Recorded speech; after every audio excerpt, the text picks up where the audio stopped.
Soldiers are moving again across parts of the northern region, and the atmosphere is tense but focused because everyone wants to understand exactly what has triggered this fresh wave of security activity. The truth is simple.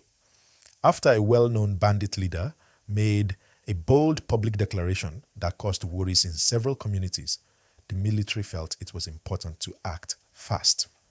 They don't want fear to spread, and they don't want criminals to feel like they can threaten innocent families. So troops have been deployed, patrols have increased, and communities are watching closely to see what happens next. If you are watching this now, please like the video and subscribe so you don't miss the next updates, because this matter is developing and the details are changing every hour. People in many northern towns woke up to the sight of more uniformed soldiers passing through their roads, parking around key junctions, and setting up temporary checkpoints. You know how it is when something unusual is happening. Even from a distance, you can feel the energy shift. Shops still open, children still playing, farmers still trying to go out to their land, but everyone is looking around with caution. The presence of soldiers brings hope for safety, but it also reminds people that something serious made them come in these numbers. And as you're listening to this story, I want to remind you again, please like this video and subscribe so you stay connected to real-time gist like this. The declaration from the bandits' leader didn't stay small.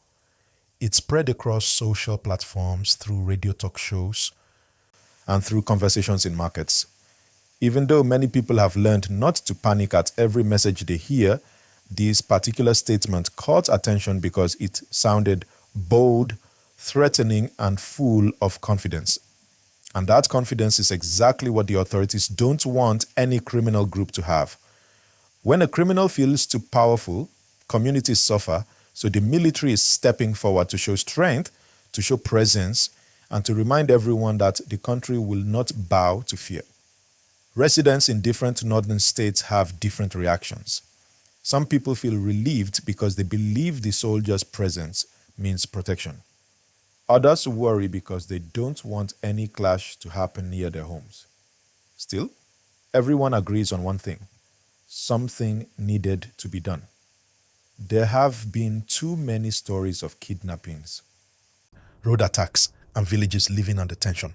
So when the soldiers arrived, people felt that at least someone was paying attention.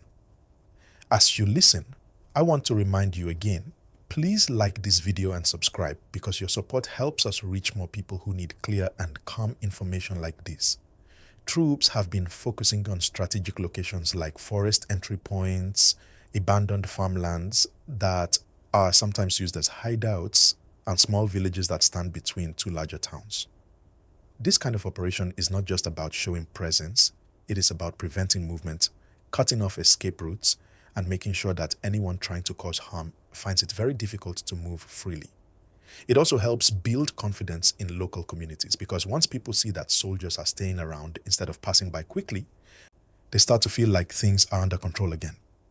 Despite the tension, the environment is not chaotic. Markets are still running, transportation is still moving, and life is still going on. But the presence of soldiers makes everyone more alert. It's like when rainfall is coming, the weather may still be calm, but you can already feel the signs. That is how the North is feeling right now. And if you're still listening, please take a moment to like this video and subscribe to the channel so you always get updates without missing anything. The military's goal is not only to respond to the declaration, but also to use the moment to gather information. They talk to local leaders, they talk to vigilante groups, they talk to residents who may have noticed unusual movements in the last few days. Intelligence is key because the bandit groups move around, change locations, and avoid open confrontation. They rely on fear and surprise, so the military is trying to break that pattern by being present everywhere at once. When people see the soldiers collecting information, it gives them hope that something meaningful may come out of this operation.